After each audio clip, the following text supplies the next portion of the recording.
Welcome back, legends. I hope you're all amazing. It is time for another installment of Friday Q&A. To everybody who submitted a question for this week's Q&A, thank you very much. I'm going to do my best to get to as many of those questions as I can. If you would like me to answer one of your questions, put it in the comment section below. If you like what I do and you want to support my channel directly, there are some links that you can follow in the video description to do that. Let's get to this week's questions. How loud do I monitor when I am demoing gear on my channel? I want to say a moderate level. It's very rare that stuff is absolutely pumping in here. I do monitor through my Atom A7X monitors, which can get pretty loud.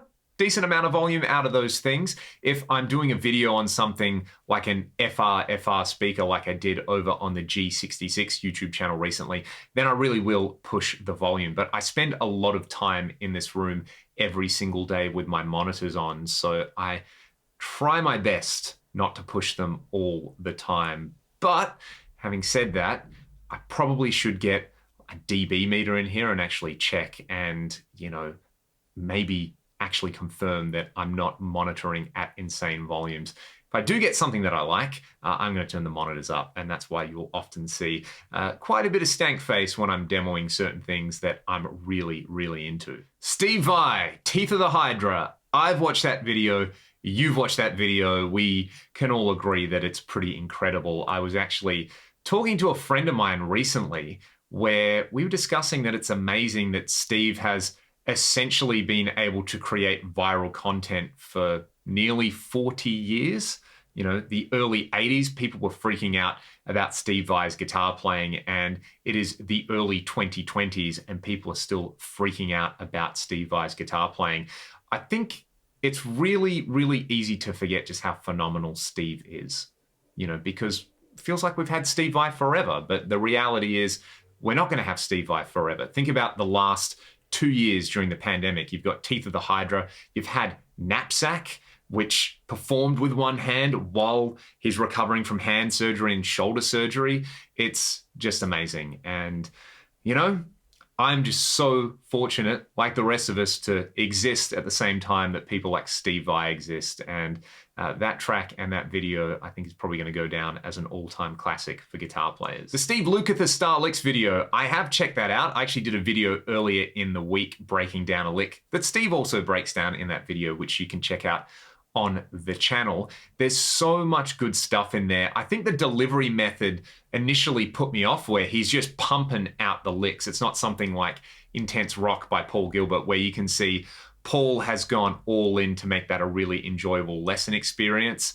Star Licks, Steve Lukather, to me is, again, we're just fortunate to be alive at the same time as someone as amazing as Steve, and they're just showing you how they do all their tricks. And I would highly recommend everybody go and check that out if they like rock guitar, because Steve is one of the greats. What do I think of third generation hair metal bands like Firehouse and Slaughter? Slaughter were actually one of the first so-called hair metal bands that I ever got into back when I discovered file sharing on the internet. I remember getting Fly to the Angels and waiting about a week to download maybe 2 or 3 songs off that particular album.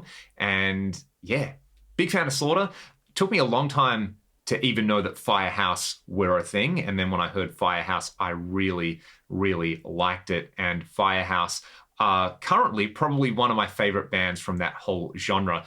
I don't know if you'd put Hardline into that category of third generation hair metal bands. I probably would, but Double Eclipse by Hardline is one of my favorite rock albums ever. Some of Neil Schon's best guitar work. And again, that's saying something, because Neil has put out some incredible work over his career. And I don't know how to pronounce it correctly, but the Joeli brothers, still out there doing great stuff. And yeah, songs like Hot Cherie and Rhythm from a Red Car are some of my favorite kind of ballsy rock songs of all time. If you haven't heard Double Eclipse by Hardline, I think that's my recommendation for the week. Go and check it out. Have I tried comparison guitars before? I have. I've never spent a whole amount of time with one like I would if I was going to do a demo video with one, but I've had a few friends own different comparison guitars over the years, and I always think of Killswitch Engage, and I think of Michael Romeo from Symphony X, and whatever model Michael Romeo plays, to me is one of the coolest looking super strats out there, and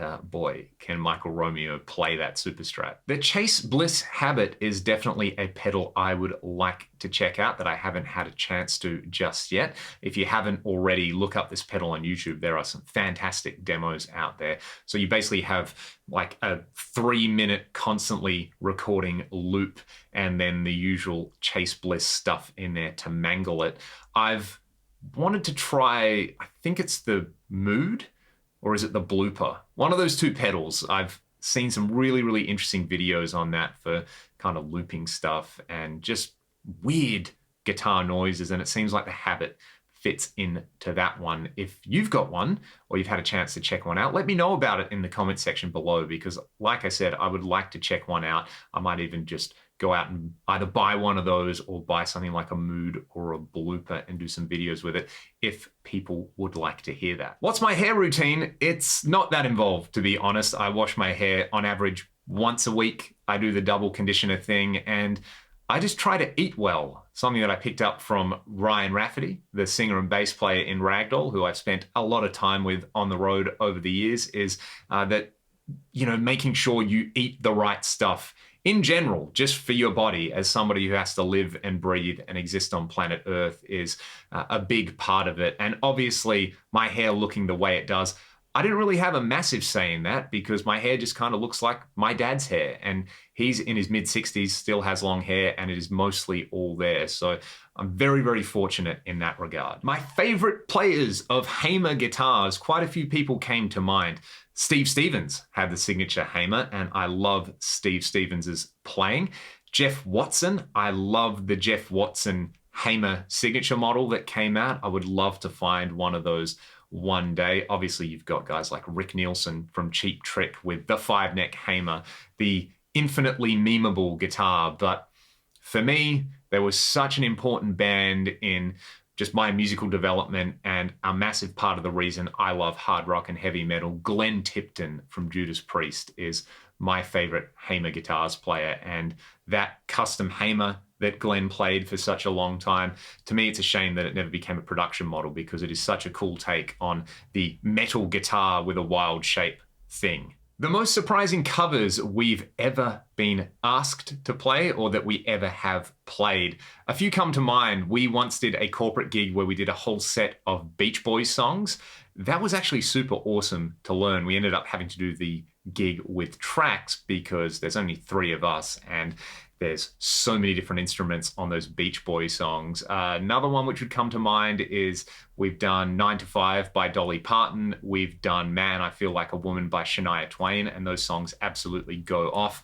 But my favorite one is recently I was doing a duo gig with Ryan, and, you know, it's kind of like an afternoon, evening gig. There was a bunch of kids, people's kids. It was an outdoor gig, and one of the kids came up and said, "Hey, can you guys play any Wiggles?" So we did Hot Potato for 5 minutes, and the kids went absolutely mental, and it's probably the biggest circle pit that I've seen in the last 2 years. The pickups in my PRS Mira versus my PRS SC245, it was pointed out that the Mira pickups are basically just uncovered 245 pickups.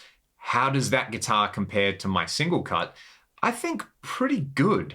I've got different gauge strings and they're in different tunings at the moment, but I did do a comparison video a little while ago with all my PRS guitars, which you can go and check out and have a listen to them. But I think the Mira really punches above its weight, and those older core Miras from around 2008, 2009 are probably some of the best value PRS guitars that you can get. Those 245 pickups sound incredible. The guitars are super playable, and I still really, really love mine, even though it's had the neck issues that it's had where it fell off a chair, the neck popped out, it had to be reset. It's since been plecked and had the neck shaved back. I've got a lot of stories with that guitar and a lot of good memories, and it still sounds fantastic in my opinion. That is all for this week's Q&A. Again, if you would like me to answer one of your questions, put it in the comments section below. I hope you all have a fantastic weekend, and I will see you next week for another installment of Friday Q&A. Take it easy.